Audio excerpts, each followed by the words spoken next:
जय हिंद दोस्तों, बहुत बहुत स्वागत है हमारे चैनल पर। दोस्तों बजट 2024-25 आपके सामने आ चुका है। 23 जुलाई 2024 को यह बजट पेश हो गया था। हालांकि ये जो बजट है ये फाइनेंशियल ईयर 24-25 असेसमेंट ईयर 25-26 के लिए बहुत सारे डिसीजंस को प्रभावित करता है, लेकिन फिर भी बजट के ऊपर बहुत सारे लोगों की, एक आम आदमी की बहुत सारी उम्मीदें होती हैं, बहुत सारी अपेक्षाएं होती हैं। स्पेशली इस वीडियो के अंदर हम डिस्कस करेंगे जो सैलरीड पर्सन है, एक वेतनभोगी है, एक कर्मचारी है, जिसको कि इनकम टैक्स डिपार्टमेंट से बहुत सारी उम्मीदें होती हैं, क्योंकि यही एक जो वर्ग है जो बहुत सारा टैक्स भरता है, क्योंकि इनको कोई भी डिडक्शन एग्जम्पशंस एक्स्ट्रा नहीं मिलती है। जितने भी इनकम इनको आती है इनका टीडीएस काट लिया जाता है और इनको कोई भी यहाँ पे सहूलियत नहीं मिलती है। तो इस बजट के अंदर जो वेतनभोगी है, सैलरीड पर्सन है, उनको क्या क्या छूट मिली है, इनके बारे में हम इस वीडियो में डिस्कस करने वाले हैं। तो देर न करते हुए वीडियो को स्टार्ट करते हैं।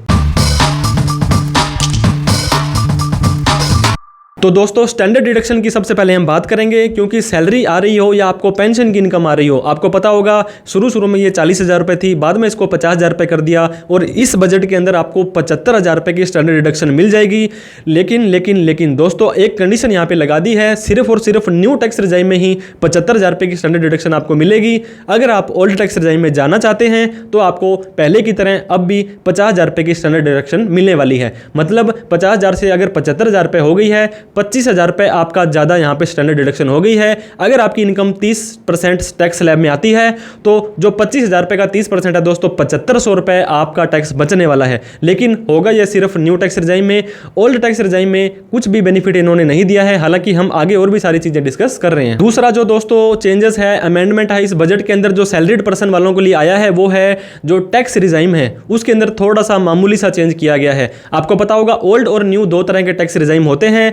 जो ओल्ड टैक्स रिजाइम है वो पहले भी ओल्ड था और अब भी ओल्ड है, उसके अंदर कोई भी चेंजेस नहीं किया गया है। 2.5 लाख रुपए तक जीरो टैक्स है, 2.5 लाख से 5 लाख पर 5%, 5 लाख से 10 लाख पर 20% और ऊपर 10 लाख से ऊपर अगर आपकी इनकम हो जाती है तो आपको 30% टैक्स देना पड़ेगा। और वहीं पर न्यू टैक्स रिजाइम में आपको पता होगा पहले 3 लाख रुपए तक माफ होता था, 3 लाख से 6 लाख पर 5% होता था, 6 लाख से 9 लाख पर 10% होता था, 9 लाख से 12 लाख पर 15% होता था, 12 लाख से 15 लाख पर होता था दोस्तों 20% और 15 लाख से ऊपर होता था 30%। लेकिन इस बजट के अंदर जो 3 लाख रुपए है उसी को सेम रखा गया है। 3 लाख से जो 6 लाख होता था उसको 3 लाख से 7 लाख रुपए कर दिया है। मतलब 1 लाख रुपए एक्स्ट्रा आपका बढ़ा दिया है, जहां पर आपको 10 की जगह 5% टैक्स देना है। तो इसका क्या मेजर बेनिफिट मिलेगा, क्योंकि थोड़ा थोड़ा सभी स्लैब्स में चेंज हो गया है। 3 लाख से 7 लाख पर 5% है, 7 लाख से 10 लाख पर आपको अब देना पड़ेगा 10%, 10 लाख से 12 लाख पर 15%, 12 लाख से 15 लाख पर 20% और 15 लाख से ऊपर आपको 30% टैक्स है यहाँ पे देना पड़ेगा। अगर इसकी पूरी कैलकुलेशन हम करते हैं, एक व्यक्ति जिसकी 15 लाख रुपए की अप्रोक्सीमेटली सैलरी है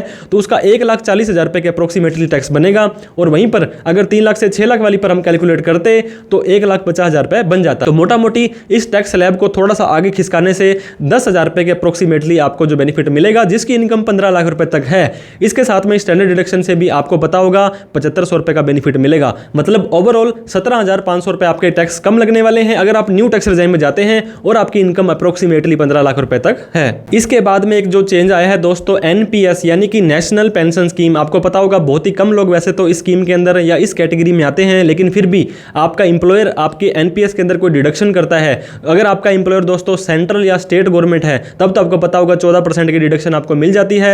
80CCD 2 के अंदर अगर आपको पहले ही इनकम के अंदर जुड़ता है, बाद में इनकम के अंदर ये घट जाता है। तो दोस्तों ओल्ड और न्यू टैक्स रिजाइम में दोनों में ही 10% की छूट आपको मिलती थी। अगर आप सेंट्रल और स्टेट गवर्नमेंट के एम्प्लॉई हैं तो आपको 14% की छूट मिलती थी। लेकिन अब गवर्नमेंट ने क्या कर दिया है, चाहे आप सेंट्रल गवर्नमेंट के एम्प्लॉई हो चाहे स्टेट गवर्नमेंट के एम्प्लॉई हो, आप दोनों को ही 14% की छूट यहाँ पे मिल जाने वाली है। लेकिन ओल्ड टैक्स रिजाइम में अभी भी 10% की छूट आपको मिलेगी अगर आप एक अदर देन गवर्नमेंट एम्प्लॉई हैं। तो ये बात आपको ध्यान देना है। एनपीएस के अंदर 80CCD 2 के अंदर 10 की जगह 14% आपको छूट मिल जाएगी, जो आपके एम्प्लॉयर का कॉन्ट्रीब्यूशन है, लेकिन ये मिलेगी सिर्फ न्यू टैक्स रिजाइम में। ओल्ड टैक्स रिजाइम में अभी भी 10% की ही छूट आपको मिलने वाली है। इसके अलावा तो दोस्तों वेतनभोगी के लिए, सैलरीड एम्प्लॉय के लिए मुझे कोई भी ज्यादा यहाँ पे देखने को नहीं मिला है कि उनको कोई बेनिफिट दिया हो। और बात स्पेशली करें हम ओल्ड टैक्स रिजाइम की तो उनके साथ में तो हमेशा की तरह ही भेदभाव किया गया है, सौतेला व्यवहार किया गया है। दोस्तों आपको पता होगा सेक्शन 80C कितने सालों से 1.5 लाख पर अटकी हुई है।